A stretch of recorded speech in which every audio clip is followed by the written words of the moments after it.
ఛత్తీస్గఢ్లోని అబూజ్మడ్ అటవీ ప్రాంతంలో భీకర ఎదురుకాల్పులు జరిగాయి.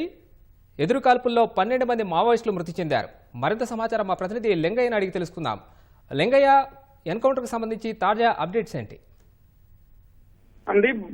ఛత్తీస్గఢ్ చరిత్రలోనే మరొకసారి మావోయిస్టులపై భద్రతా బలగాలు పైచేయి సాధించాయి, ఆధిపత్యం సాధిస్తున్నాయని చెప్పవచ్చు. ఇందులో భాగంగానే మావోయిస్టులకు కంచుకోటగా ఉన్న అబూజ్మడ్ ప్రాంతం ప్రస్తుతం కాల్పుల మోతతో దద్దరిల్లుతుంది. ఒక విధంగా భద్రతా బలగాలు మావోయిస్టులపై పైచేయి సాధించినట్టుగా మనకు స్పష్టంగా తెలుస్తుంది.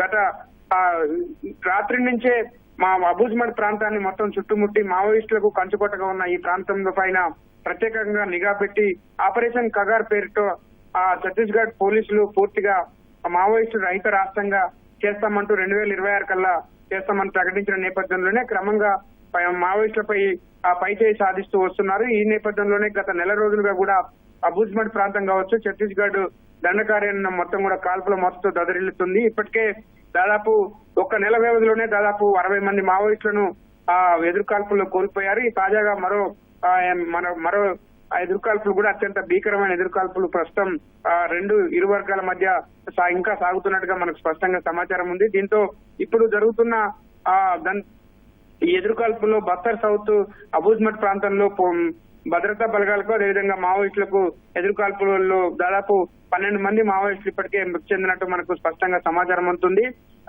అబూజ్మడ్ ప్రాంతం ఏదైతే మావోయిస్టులకు కంచుకోటగా ఉందో, మావోయిస్టులకు కేంద్రంగా ఉందో, ఆ ప్రాంతాన్ని చుట్టుముట్టే క్రమంలో మావోయిస్టులపై ఆధిపత్యం చెలాయిస్తున్న పోలీసులు అంతకంతకు రోజు రోజుకు మరింత దూకుడు పెంచుతున్న సందర్భంగా ఇవాళ కూడా భీకరమైన ఎదురుకాల్పులు దాదాపు ఉదయం నుంచి కూడా ఎదురుకాల్పులు కొనసాగుతున్నట్టుగా మనకు స్పష్టమైన సమాచారం అవుతుంది. 1, 2, 3 కాదు, దాదాపు 8 రకాల బలగాలు మొత్తం మావోయిస్టులపై 20 మావోయిస్టులపై పూర్తిగా దాడి చేసేందుకు పూర్తిగా సన్నద్ధమై ఏకంగా అబూజ్మడ్ ప్రాంతాన్ని లక్ష్యంగా చేసుకుని ఈ దాడులకు తెగబడుతున్నట్టుగా సమాచారం ఉంటుంది. నారాయణపూర్, దంతెవాడ, అదేవిధంగా జగదల్పూర్, కొండగావ్ జిల్లాలో డిఆర్జీ, ఎస్టీఎఫ్, సిఆర్పీఎఫ్ బృందాలు మొత్తం మావోయిస్టులను చుట్టుముట్టాయి. ఈ సందర్భంలోనే ఇరువైపుల నుంచి ఇరు వర్గాలకు భారీగా ఎదురుకాల్పులు చోటు చేసుకోవడం, ఈ కాల్పుల్లో దాదాపు 12 మంది మావోయిస్టులు ఇప్పటికే మృతి చెందినట్టుగా సమాచారం అందుతుంది. అయితే ఈ సంఘటనకు సంబంధించి అధికారికంగా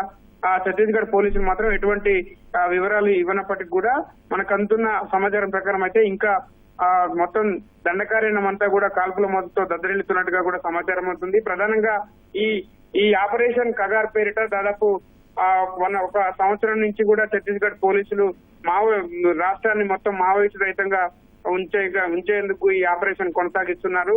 2026 మిషన్ పేరిట 2026 మార్చి కల్లా ఛత్తీస్గఢ్ రాష్ట్రాన్ని మావోయిస్టు రహిత రాష్ట్రంగా చేయడమే లక్ష్యంగా వాళ్ళు ప్రణాళికలు చేస్తున్న నేపథ్యంలో ప్రధానంగా ఇప్పటి వరకు కూడా అబూజ్మడ్ ప్రాంతం ఏదైతే ఉందో మావోయిస్టులకు కేంద్రంగా ఉంది, అదేవిధంగా మావోయిస్టులకు ప్రత్యేకమైన స్థావరంగా ఉంది. ఆ ప్రాంతాన్ని ఇప్పటి వరకు పోలీసులు గతంలో కూడా ఎప్పుడూ చుట్టుముట్టిన సందర్భాలు లేవు. ఈసారి మాత్రం ఏకంగా వరుసగా అటు దంతెవాడ నుంచి నారాయణపూర్ జిల్లాలో ప్రవేశించడం, దంతెవాడ సరిహద్దు నుంచి నారాయణపూర్ జిల్లాలో ఎన్కౌంటర్ లో దాదాపు 38 మంది గత నెలలో మావోయిస్టులు మృతి చెందారు. అది ఛత్తీస్గఢ్ చరిత్రలో ఒక పెద్ద ఎన్కౌంటర్ గా అప్పుడు సంచలనం రేపింది. ఆ తర్వాత సుక్మా జిల్లా పైన కూడా భీకరమైన ఎన్కౌంటర్లు, ఎదురుకాల్పులు జరిగాయి. దాదాపు పోయిన నెలలోనే 10 మంది మావోయిస్టులు మృతి చెందిన సందర్భం. వరుసగా ఒక్కొక్క జిల్లాను దాటుకుంటూ వస్తూ దండకార్యాన్ని పూర్తిగా తమ ఆధీనంలోకి తీసుకుంటున్న ఛత్తీస్గఢ్ పోలీసులు మావోయిస్టులకు అత్యంత సేఫ్ జోన్ గా ఉన్న అబూజ్మడ్ ను ప్రస్తుతం లక్ష్యంగా చేసుకుంటున్నారు. ఇందుకోసమే బేస్ క్యాంపులను కూడా ప్రత్యేకంగా ఏర్పాటు చేసుకున్నారు.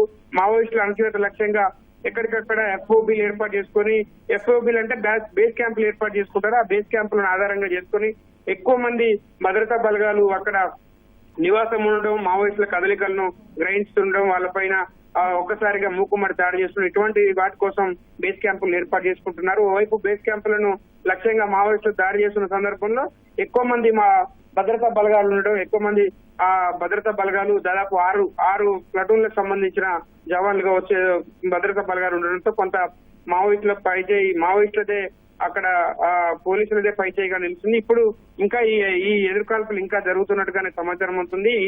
ఈ కాల్పుల్లో మరింత మంది మావోయిస్టులు ఇంకా కొందరు మృతి చెంది ఉంటారని ఇంకా మనకైతే స్పష్టంగా సమాచారం ఉంది. ఇదైతే అధికారికంగా ఛత్తీస్గఢ్ పోలీసులు దీన్ని ధృవీకరించాల్సి ఉంది. ధన్యవాదాలు లింగయ్య.